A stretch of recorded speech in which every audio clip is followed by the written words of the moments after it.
Son of God, say my mind, and you don't die. This is the season 1, the episode 492 in the series How to Manifest Immortality. And the name of today's teaching is The Acceptance of Reality.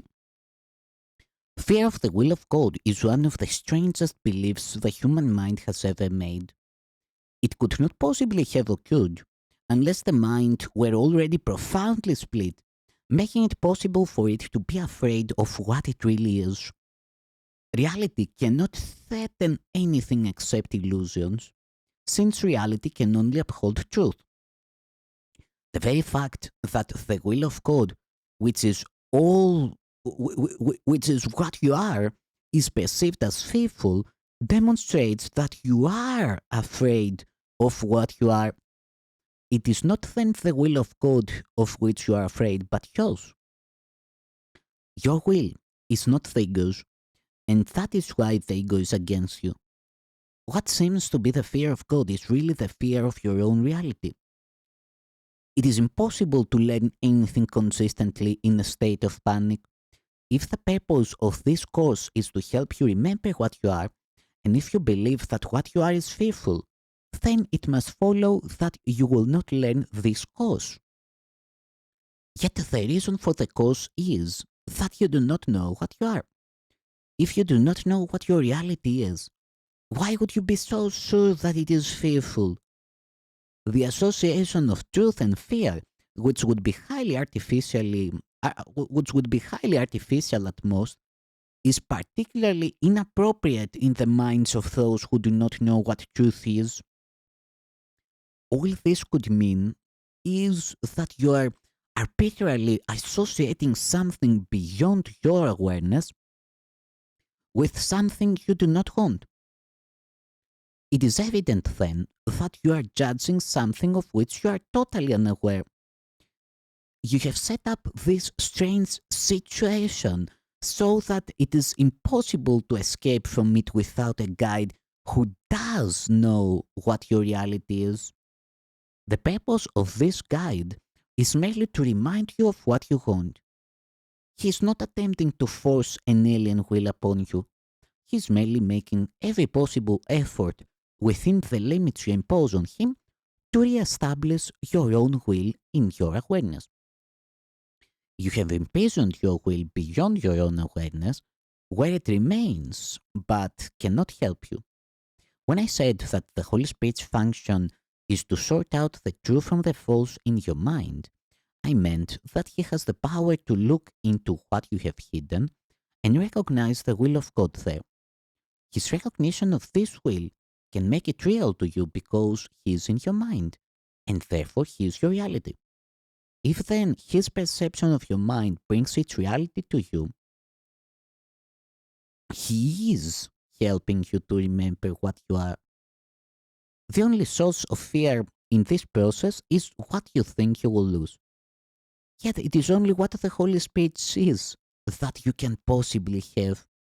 I have emphasized many times that the Holy Spirit will never call upon you to sacrifice anything.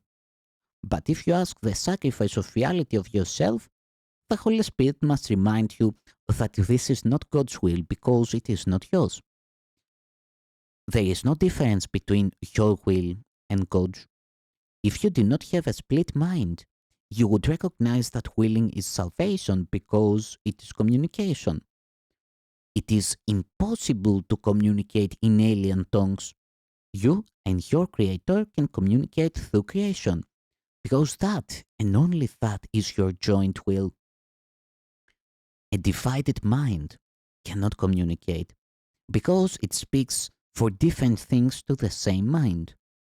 This loses the ability to communicate simply because confused communication does not mean anything. A message cannot be communicated unless it makes sense. How sensible can your messages be when you ask for what you do not want? Yet, as long as you are afraid of your will, that is precisely what you are asking for. You may insist that the Holy Spirit does not answer you, but it might be wiser to consider the kind of question you are. You do not ask only for what you want. This is because you are afraid you might receive it, and you would. That is why you persist in asking the teacher who could not possibly give you what you want. Of him, you can never learn what it is, and this gives you the illusion of safety. Yet you cannot be safe from truth, but only in truth. Reality is the only safety. Your will is your salvation because it is the same as God's. The separation is nothing more than the belief that it is different. No right mind can believe that its will is stronger than God's. If then the mind believes that its will is different from his, it can only decide either that there is no God or that God's will is fearful. The former accounts for the atheist, and the latter for the martyr, who believes that God demands sacrifices. Either of these insane decisions will induce panic, because the atheist believes he is alone, and the martyr believes that God is crucifying him. Yet no one really wants either abandonment or retaliation, even though many may seek both. Can you ask the Holy Spirit for gifts such as these and actually expect to receive them? He cannot give you something you do not want.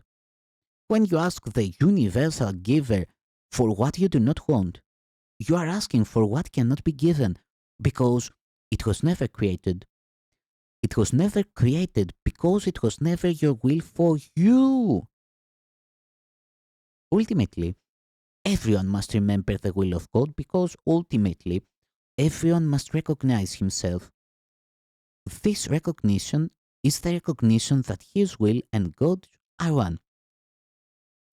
In the presence of truth, there are no unbelievers and no sacrifices.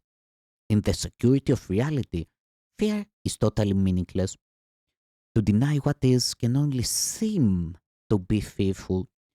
Fear cannot be real without a cause, and God is the only cause. God is love, and you do want Him. This is your will. Ask for this, and you will be answered, because you will be asking only for what belongs to you. When you ask the Holy Spirit for what would hurt you, He cannot answer because nothing can hurt you, and so you are asking for nothing. Any wish that stems from the ego is a wish for nothing, and to ask for it is not a request. It is merely a denial in the form of a request. The Holy Spirit is not concerned with form, being aware only of meaning. The ego cannot ask the Holy Spirit for anything because there is complete communication failure between them. Yet you can ask for everything of the Holy Spirit because your requests to Him are real, being of your right mind. Would the Holy Spirit deny the will of God? And could He fail to recognize it in His Son? You do not recognize the enormous waste of energy you expend in denying truth. What would you say of someone who persists in attempting the impossible, believing that to achieve it is to succeed? The belief that you must have the impossible in order to be happy is totally at variance with the principle of creation. God could not will that happiness depended on what you could never have. The fact that God is love does not require belief, but it does require acceptance. It is indeed possible for you to deny facts, although it is impossible for you to change them. If you hold your hands over your eyes, you will not see because you are interfering with the laws of seeing. If you deny love, you will not know it because your cooperation is the law of its being. You cannot change laws you do not make, and the laws of happiness were created for you, not by you. Any attempt to deny what is must be fearful, and if the attempt is strong, it will induce panic. Willing against reality, though impossible, can be made into a very persistent goal, even though you do not want it. But consider the result of this strange decision. You are devoting your mind to what you do not want. How real can this devotion be? If you do not want it, it was never created. If it were never created, it is nothing. Can you really devote yourself to nothing? God, in His devotion, created you, in His devotion to you, created you devoted to everything and gave you what you are devoted to. Otherwise, you would not have been created perfect. Reality is everything, and you have everything because you are real. You cannot make the unreal because the absence of reality is fearful, and fear cannot be created. As long as you believe that fear is possible, you will not create. Opposing orders of reality make reality meaningless, and reality is meaning. Remember then that God's will is already possible and nothing else will ever be. This is the simple acceptance of reality because only that is real. You cannot distort reality and know what it is. And if you distort reality, you will experience anxiety, depression, and ultimately panic because you are trying to make yourself unreal. When you feel these things, do not try to look beyond yourself for truth can only be within you. Say therefore, Christ is in me, and where He is, God must be, for Christ is part of Him.